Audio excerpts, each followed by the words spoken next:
Now, a rather disheartening headline today, New Zealand's high rates of obesity inevitable.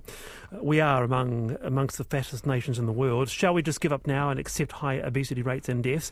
Anyway, researchers from the University of Auckland have taken 3 years on this, specifically looking at what they call food environments. And it's been described as a world-first study mapping the country's food and environment policies. What they found was people living in lower socio-economic areas have 3 times the number of fast food and takeaway outlets around them than those in less deprived areas. These people also see more advertisements for unhealthy food and have more shelf space devoted to junk food in the local supermarket. Morgan, what do you make of this? Is it a surprise to you? I think that makes sense to me. Wellington Central, the wealthiest electorate in the country, only has one KFC. It's a travesty. It is. The further you move out from the centre, though, the more KFCs there are. So it makes sense to me, I think. Yeah, what about you, Victoria? The study found 13.7 fast food and takeaway outlets per 10,000 people in the most deprived areas, compared with 3.7 in the least deprived. It's such a huge difference. It's quite surprising to me. Well, it is, but I think when I was a kid, fast food was actually quite expensive. Getting KFC was actually a real treat. Morgan's nodding, but he's like a generation after me. But fast food and unhealthy food options are unfortunately really cheap these days. And, if we're talking about lower socio-economic communities that don't have as much money, it seems the logical conclusion that if the food is cheaper, they're going to eat it. Like, fruit and veggies are so expensive. I mean, I cringe when I go to the supermarket every week, and I'm a lawyer earning a decent pay packet, so it's really difficult. Is it just the case, Morgan, that fast food is just, as Victoria says, just darn easier? You can feel full for a few bucks. You might be a bit time poor, such like, but, getting those fruit and veggies are a lot more expensive than one thinks. Absolutely, absolutely. I think that is the big issue there, is being time poor. And that's true of everyone, from kind of nurses to lawyers to truck drivers to people working, 2 jobs. They're a cleaner at one place and then they're a cleaner at another place. In between all of that, there isn't really the time to plan ahead, to shop, to do that kind of thing. People who earn more, they can do my food bag, that sort of thing, if they're time poor. But people who aren't, it's a real struggle, and often it is easier just to go get takeaways. Then again, if there's a demand, there's a takeaway. The fast food giants are just responding to customer demand, surely? Yeah, I guess so. It does taste good, admittedly. I love KFC.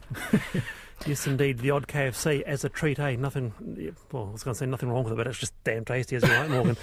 Now, Kath Dewar, who's the founder of marketing company GoodSense, is with us as well. Kath, hello to you. Kia ora, good afternoon. GoodSense exists to create improved economic, social and environmental well-being in New Zealand through marketing leadership. I'm reading. Sounds pretty lofty, Kath. How's that working for you? Would you make a hell of a lot more money by marketing fast food? Because that's part of it as well, isn't it? How it's marketed. Yeah, it's a big part of how it markets, and I think the panel are extraordinarily kind to suggest that those fast food giants are just meeting demand. Those fast food giants have been fostering that demand and trying to normalise junk food eating for a really long time now, and it's about time that they were held accountable, I think.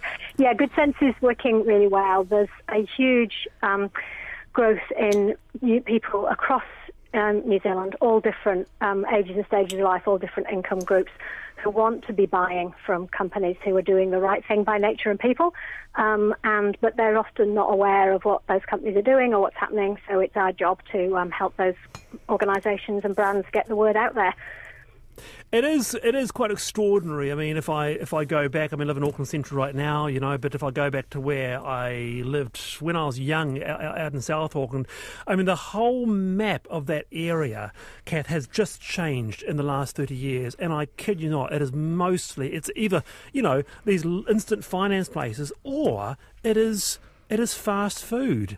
Yeah, and it's not there by accident, this stuff doesn't happen like the weather happens with its own sort of patterns that are beyond human judgment or control. Fast food joints are located in those places, and the same reason TABs and loan sharks are located in those places, and the same reason leaflets advertising junk food go through those mailboxes in those areas. and that, TV ads screen and where they screen, because people doing marketing and advertising jobs made conscious decisions that they wanted to target and sell more bad food to people who are on lower incomes, are more time poor and more stressed, like your panellists are stressed, and who are vulnerable and also have lower education levels. So there's a whole process to running an ad where a whole bunch of human beings make a decision that they want to get other human beings and their children to eat food that is really unhealthy for them more often. Here's one. There's a huge science making this happen. Briefly around the panel for all of you then, Roscoe in Waipokoro says, look, Victoria, it's education and choices. It's nothing else. It's not that fast food is cheaper. It's because it's easier. Look, I completely agree with Kath and with what that person just said, that there is something about education, but I think we have to be quite careful not to be condescending here. It's about bringing people along the journey. So, yes, people need to be educated, but, it's very easy to judge and say people need to learn better about, eating healthy food and stuff like that. It's a process, and I just think some of the comments we're making, I find them quite condescending. Yeah, I think it's all very good and well to talk about choice, but for a lot of people it's a forced choice, because if you don't earn enough to buy fruit and veggies or to buy healthy meals of any kind, you're often forced into buying fast food and to buying unhealthy junk food. So when we talk about choice, I think we really do have to acknowledge that for a lot of people it's a forced choice. Right. Hey, and before you go, just briefly, Kath, from a marketer's perspective, what can be done? Yeah, well, we can start behaving more ethically and more responsibly and making choices in our own businesses and our own decisions about what we want to do, because the amount of money spent advertising bad food way, way outweighs the amount spent giving people information to make better choices about better food. Very good. Kath Dewar, thanks for joining us on that issue.